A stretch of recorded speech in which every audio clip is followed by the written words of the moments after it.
Welcome back to Fox and Robyn Recording. Today is a new day. I am Justin, and my video is about a thought that I had today. Now you might be wondering, Justin, what is that thought? What have you been thinking about? Well, it's a new year.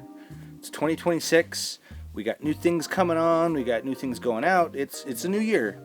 Time for new beginnings and stuff like that. My thought was, if I were a young guy or a younger guy just starting out in 2026, what would I need? What would I have? What would I buy? What would I get? Would I do what I've done to this date? What would I do? And today is a little different because when I started out, consoles were kind of a staple in any studio scenario. And there's lots of people that had them. Even home studios had a console of some sort. Speakers are obviously always going to be a thing. Computers were still, it was kind of like a 50-50 if you had a computer or a tape machine. A lot of studios still rolled on tape, even though Pro Tools was kind of becoming a major deal. Not a lot of mixing was done then on Pro Tools when I started. It was happening, but just not as much as it is now. Now, it all happens in Pro Tools. So my thinking was, okay, if I were a new guy, a young-blooded, right out of college, I got a little bit of money, what would I buy to get? And would I get the stuff I have on the desk here? That I don't know. I use it a lot. I love it. Don't get me wrong. But starting out, would that be the road that I would go? So I got to thinking more and more about this. As I'm doing mixes here, I got a mix here on the console, well, on the desk, really, in Pro Tools here. And I use this like a console. I've got preamps, I've got compressors, and I've got all the stuff that I mix in it. And I got to thinking, would I go that route?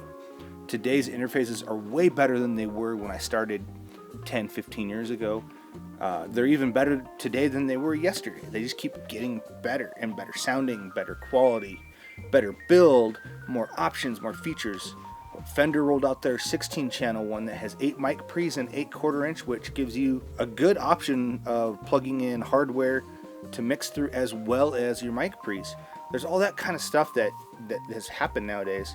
So I thought I'd kind of make a list of the things that I would use to start out with. Number one is a computer. That's the number one. What computer would I go to? Would I go Mac? Would I go PC? And I feel like in today's age, your best bang for your buck is the Mac Mini. That's going to get you enough processing, enough RAM. Storage, you can always go buy a hard drive. Even if you get the base model, you can still go buy a hard drive. Hard drives are cheap now. They used to not be, but they're cheap now. What hard drive would I go with? I'd probably go with the T7 from Samsung. I'd probably go with those to start out with, that being my computer, and get me a screen, a cheap screen. This is a high-end 4K screen. Get me a screen and some kind of... No, I probably would. I'd probably go with this keyboard here, this Logitech keyboard. I absolutely love it. I don't know what to do without it. And it's got me thinking, okay, if that's what I had, if I had the computer, I had the screen, I had the mouse and everything, I don't know if I'd go trackball. I wouldn't go Apple mouse ever. That's just kind of my take on that. But those are kind of things I'd start out with, and then I'd get me an interface. That'd be number two. It would be something of like a Focusrite, Scarlett. Those are just fine. They sound good. You could even get into the little Neve 2-channel one that they make now, which is about the same price as some of the Scarlett stuff. You could get the UA Volt stuff. That's all fantastic stuff. I actually recommend that to a lot of people. Get a Volt. Get a UA Volt. It's a great microphone preamp in it. It's got good sounding effects in it. It's got like some compression and some of that vintage stuff. You want to go that route. And then I'd get me a good pair of probably headphones. Probably wouldn't go monitors. Probably do headphones. Those would be the things that I would start out in today's 2026 market, I guess. And, you're probably mixing on a laptop.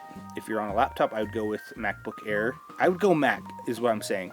There are some PCs out there that are a little cheaper, but your bang for your buck is still like the Mac Mini. I still think that's good. Even if you're not, you're in a dorm room, you still have enough room to set up a screen, a Scarlett or a Volt, and the Mac Mini with a screen and a pair of headphones. What headphones would I go with? I'd probably still stick with the AKG stuff. I like the 240s. They're everywhere. Beyerdynamic makes some good ones. They're kind of a little pricey, and if you're starting out, you don't necessarily want to go with that pricey stuff necessarily. And then I'd get me like an SM7, which I have right here behind me over my shoulder. I would get that mic. That'd be a good starting out mic. And then you can build from there. You can get an SM7. You could go with the warm audio stuff. You could build from there if you needed to. That's just kind of my thought of things that I would have in 2026.